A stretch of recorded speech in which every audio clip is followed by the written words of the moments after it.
There was a time when Bailey was renowned for its family caravans, but in recent years it's become better associated with luxurious couples vans. That's all about to change, however. For 2017, the new Pursuit range is majoring on families, with the 5-berth 565 and spearheading the range, this new 576. It's the first 6-berth from Bailey for some time, and it's a really fine-looking van. Instead of the grey of the previous generation Pursuit, it's gone over to the same polar white as the rest of the Bailey range. Otherwise, it's relatively business as usual, but the key difference is that everything you see here is now standard equipment, whereas in the previous generation Pursuit, you would have had to pay extra for a plus pack, including that AKS hitch stabiliser and indeed the front sunroof. That's great news. What's slightly less good news is the fact that the electric hookup and the gas bottle locker are both on the near side, so they're going to clutter up your awning. However, all of the other services are relegated to the off side of the van. At the front, there's a couple of external lockers, one on each side, and behind this hatch here at the back of the van, you'll find yet more storage space. That's great to see on an entry-level van. Now that storage space is underneath the bunk beds, which is a clue to the flexibility of the interior.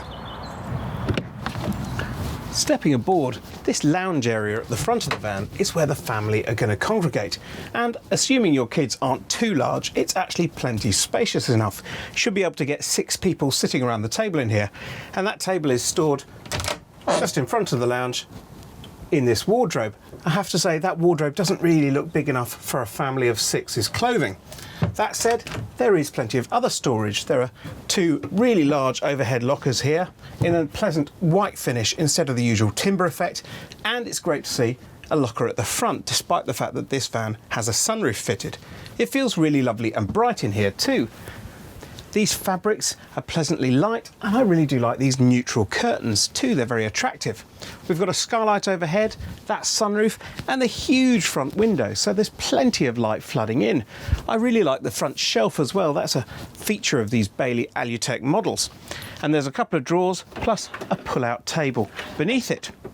At night, this turns into a good-sized double bed, although there is a little bit of an L-shaped step in it as a result of this sofa being slightly longer than the one on the offside. There are a couple of reading lights at the front here, although unfortunately, if you're using this bed as a double, the person sitting on this side won't have a reading light.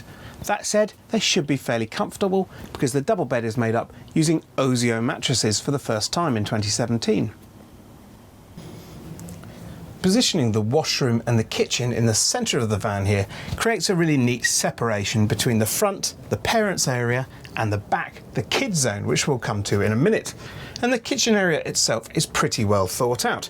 There's plenty of worktop. We've got a good amount to one side of the oven, and if you need more, there's a lift up flap to the right of the sink to give you a bit of extra food preparation space, although obviously it does impede slightly into that doorway.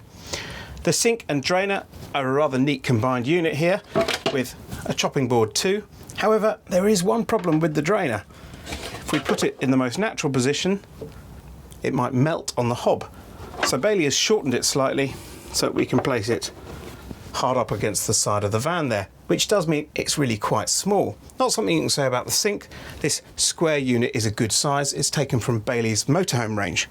Underneath it, there's a refrigerator, and then alongside that hob, which is gas only rather than dual fuel, and with only 3 burners. But then this is an entry-level van, which also explains why we've got a combined oven and grill beneath. Beneath that, there's a good-sized pan storage cupboard. And then this area here, well, it's blank, and that's because the gas locker is in the centre of the van in this Bailey. There is, however, a decent-sized cutlery drawer there. Over the sink, which is a sensible place for it to be, you'll find the microwave, although it is set quite high, and alongside it, a couple of storage cupboards with crockery racks, and one more that's ideal for cereal boxes. Storage is at a bit of a premium in the kitchen area, but then there are those overhead lockers throughout the rest of the van, which should make up some of the shortfall. At the back here, it truly is the kids zone. There's space for 4 kids to sleep and 3 to play during the day in this fantastic dinette area. There's even a plug for them to charge their devices and a little storage cabinet for their books and games. The bunks themselves are a fantastic size. They've each got a reading light and each a window, and this lower one's got a much larger window to avoid it feeling cave-like inside. Underneath, there's more storage space, and that's also where you'll find the spare wheel. And this dinette area really is fantastic. It means you can serve the kids their breakfast when they're clamouring for it without having to put away your bed at the front of the van. So you can have the best of both worlds, a lazy lion, and the kids are sorted and getting on with their board games. There's masses of storage for those games and toys back here, underneath this seat, underneath the other dinette seat, and of course in the 2 overhead lockers. At night, this side turns into 2 more bunks, so ideal if you're a family of 4 and want to bring a couple of friends along, or indeed if you're just a very large family. The lower bunk is made up by dropping the table and rearranging the cushions, and then the upper bunk folds out from here. Now, although there's no screen to separate this area off from the rest of the van, you do get that visual separation of having the kitchen and the washroom there. And of course there's the bonus of having the washroom in the middle, means that if anyone needs to use the loo at night, they're not going to disturb each other. The good sized shower unit is fully lined and has a vent in the top, plus a soap dish. And this is a good sized washroom for a van with this layout. There's an electric flush loo, and it's good to see a mirror and a window, although it's a shame it isn't smoked. The sink is a decent size with a cabinet beneath, but unfortunately there's just the one outlet for the Truma blown air heating. At a pound below £16,500 and 1,450 kilos, the Pursuit isn't the lightest van with this layout, and nor is it the cheapest. However, most of those rivals do have a compromise to be made, whether it's in terms of interior space or in terms of equipment levels. As a complete package, the 576 really does look quite compelling.